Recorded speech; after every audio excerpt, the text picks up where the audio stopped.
ayan, another day, another entry na naman tayo for today's video. At ngayon nga ay naglaro ako ng ganda-gandahan sa aking entry. Ay, taray, may pag-ganar. Charis lang po, baka mamaya sabihin nyo, talagang nagmamaganda ang inyong Inday Maria. Pupunta nga pala kami ngayon sa bahay ng aking biyanan dahil hindi ako nakapunta kahapon dahil ako yung pagod na pagod sa paglalaba. Wow! Alam nyo naman na sobrang sipag talaga ang inyong Inday Maria at habang packet nga kami ay nakita ko ang aking mga kamaratisan. Ay taray, may pag-ganar. At bigla nga mga ka-Inday ko pumasok sa isip ko gumawa ng entry kasama sila. Dahil alam nyo naman ang inyong Inday Maria kapag meron ako naiisip na content ay talagang agad-agad ko itong ginagawa. Nilapitan ko nga sila at sinabihan ko na baka naman pwedeng pa-entry kasama kayo. Ay taray, may pag-ganar. Shoutout nga pala kay Ate Beth tsaka kay Bibi Rina na pumayag na sabi ko mag-entry ako sa kanila. At eto, tsumitsyempo nga muna ako kung ano yung magandang anggulo. Yung tipong anggulo-gulo tingnan. Ay, Cheris!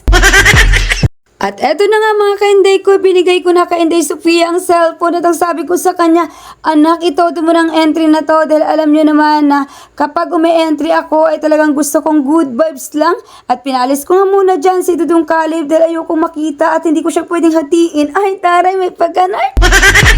Kapag content creator ka kasi mga ka-Inday ko, ay kailangan mo din makipagsabayan kung ano yung trending. At ang sabi ko nga ka-Inday Sofia dyan, kailangan kong gawin to kahit hindi ko alam kung paano to i-edit.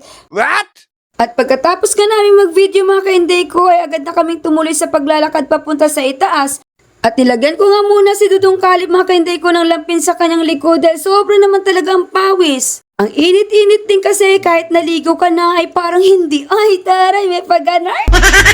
At habang naglalakad nga kami mga ka-Inday ko ay napansin ko ang banana Q na binibenta ng anak ni Ate Cora. Shoutout pala kay Ate Cora na siyang nagluluto ng mga banana Q na kanyang binibenta. At ang sabi ko nga kay Inday Sofia ay bibili kami, dadalhin namin doon sa aking biyanan. At syempre hindi mawawala ang pa-video dahil gustong gusto ko talaga kayo ay matakam. Wow. Charis lang po. O sino po ang gustong bumili ng banana Q? 15 pesos lang po isang tuhog. Wow! At nagtuloy na nga kami mga ka-Inday ko sa pag-akyat dahil anong oras na rin. Mamaya, imbis na merienda to ay maging hapunan. Ay taray, may pag-ganon. At ang sabi ko nga kay Inday Sofia dyan mga ka-Inday ko ay entryhan niya kami para makita nyo kung gaano ako sexy. Ay, charis lang po. Bilang isang content creator kasi mga ka-Inday ko ay kailangan talaga natin may entry tayo ng long video lalo na kapag na-monetize na tayo. Lalo na kapag na-unlock na tayo sa in-stream ads kasi alam nyo naman na ito lang ang isa sa mga paraan na tayo ay kumita. At shoutout nga pala sa aking biyanan dahil na-invite na siya sa Ads on Reels. O diba, ang sabi ko nga sa inyo kapag may tiyaga may nilaga ay taray may pag-ganon. Dumadami nga ngayon mga ka-Inday ko ang nakikita kong nai-invite sa Ads on Reels. Kaya kayo mga ka-Inday ko, magsipag lang kayo maggawa ng content.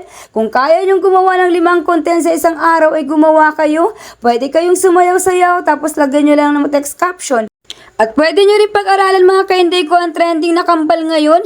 Kitang-kita nyo naman mga ka-Inday ko ang mga views ng mga kambal ko. Kaya maraming salamat talaga sa mga taong sumusuporta sa amin. At pagdatingan namin mga ka-Inday ko sa bahay ng biyanan ko ay talaga namang tinadhana ang aming merienda. Saging din pala ang niluluto ng aking biyanan pero ito ay naiiba lang. Isasawsaw na lang sa asukal. At sabi ko kay Inday Sofia, i-video ko siya dahil wala siyang entry. Alam nyo naman, ang mga love-love ko talagang aking mga junakis. At kung bago ka pa nga lang mga ka-Inday ko sa page ko, baka pwede namang palambing. Pa-follow po ng aming page at pa-support na rin po ng aming mga video. Malaking tulong po talaga sa amin ang pag-share ng aming mga video at pag hindi nyo pag-skip ng aming mga ads, lalong-lalo na kapag mayroong mga ads na lalabas. At etong sabi ko nga kay Inday Sofia mga ka-Inday ko ay mag-e-entry ako dito dahil alam nyo naman bilang isang content creator na masipag ay kailangan natin mag-entry para tayo ay kumita. At eto na nga mga ka-Inday ko, umentry na ako kahit merong mga taong nakatingin. Syempre, kailangan kong kapalan ng aking mukha para makakuha ako ng entry sa ibang view. Ay, tari, may pag-ganon.